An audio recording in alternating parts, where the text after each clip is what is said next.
The red and orange alien world, surrounded by many moons, hangs in orbit around a red giant star.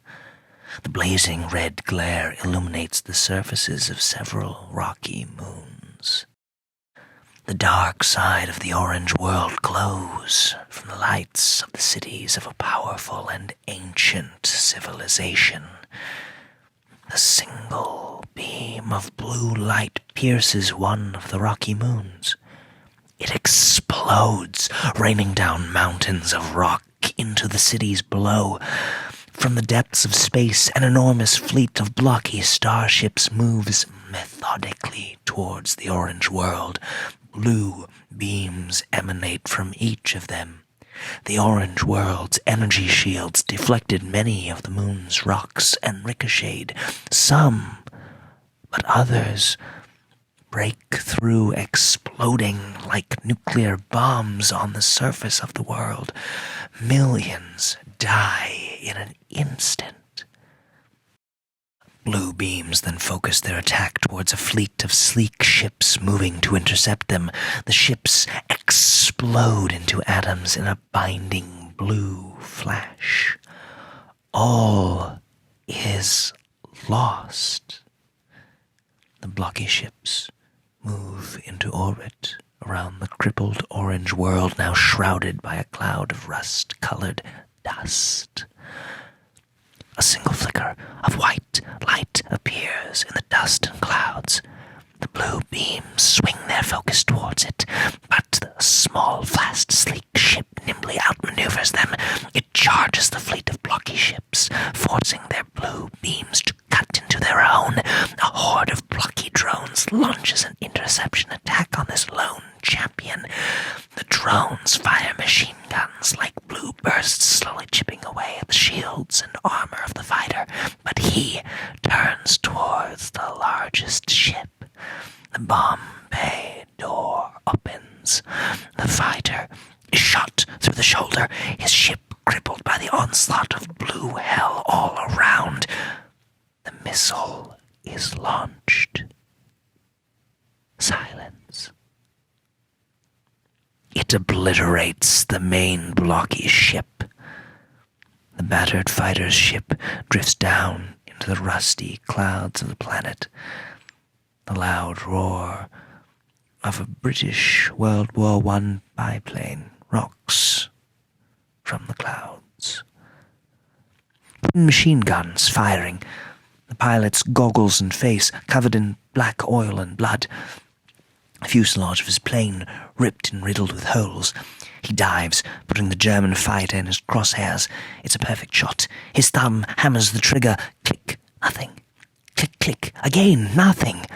The pilot grits his teeth and throttles up the engine, changing his dive into a climb. The plane twirls and twists until it's just ahead of the German fighter below. The pilot takes his scarf and ties off the stick and pulls himself from the pit. Climbing out onto the wing, and without hesitation, he leaps. He falls awkwardly at first, then gains control, aiming for his unsuspecting opponent's tail. He hits the tail hard, breaking through the canvas and wood, almost shattering the rudder. The German plane lurches on the impact of the pilot, and the German struggles to keep the plane straight. Then he turns and sees the trouble staring at him with gritted teeth, blood, and oil. The pilot drags himself along the fuselage, knife in hand. The German struggles to retrieve his revolver. Drawing it, he fires at the pilot, one round lodging itself in his shoulder. Blood gushes out, spattering the tail of the plane. Out of ammo, the German pulls the stick back hard, putting the fighter in a steep climb. Using his knife to dig in, the pilot clings to the plane and climbs vertically towards his enemy. The German frantically jerks the stick, trying to swing the pilot from the plane. The pilot grabs the rim of the cockpit with his left hand and buries his knife into the German's skull. The body goes limp, and the plane rolls over, inverted.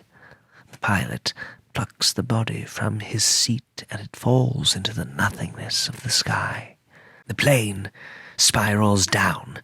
The pilot yanks the stick left, then right, then back. Leveling out a few yards above the ground, the wheels hit the dirt and rocks. Finally, stopping, the engine burst into flames and black smoke. Through the black smoke and flames, the high walls of a medieval castle. Torches line the walls. Men in chainmail and holding pikes stand strong next to blood-covered plate-mailed warriors, swords and shields in hand. Fires burn under iron pots of boiling oil as men strain to lift and pour it on the enemy below. Archers fire into the enemy. Screams of pain fill the air. The opening drawbridge crashes a dozen men beneath it. Blood and guts splatter and ooze. A lone warrior in plate mail, sword and shield, moves across the bridge as it rises, lifting him high into the air. He leaps from the lip of the drawbridge, sword raised high. The blade comes down hard on a pikeman, almost cleaving him in two. 5 men attack him, and he bashes them with his shield. A lone pike pierces him through his shoulder and forces him to drop his shield. His rage at the insult quickens his blade, and it sends more men to their end. The enemy scatter.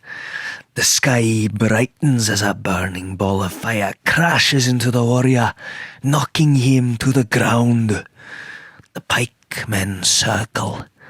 The pikes transform into a school playground jungle gym. A boy with a bloody nose, torn shirt, his shoulder bloody, stands up. Cheering kids circle him and his opponent, twice his size, and stricken with fear. The boy screams out a war cry heard throughout all space and time. He charges headlong at his adversary. Sometimes we must do things the hard way. The sky turns orange as the sun sets, and the spirits of warriors throughout all the ages smile down upon him.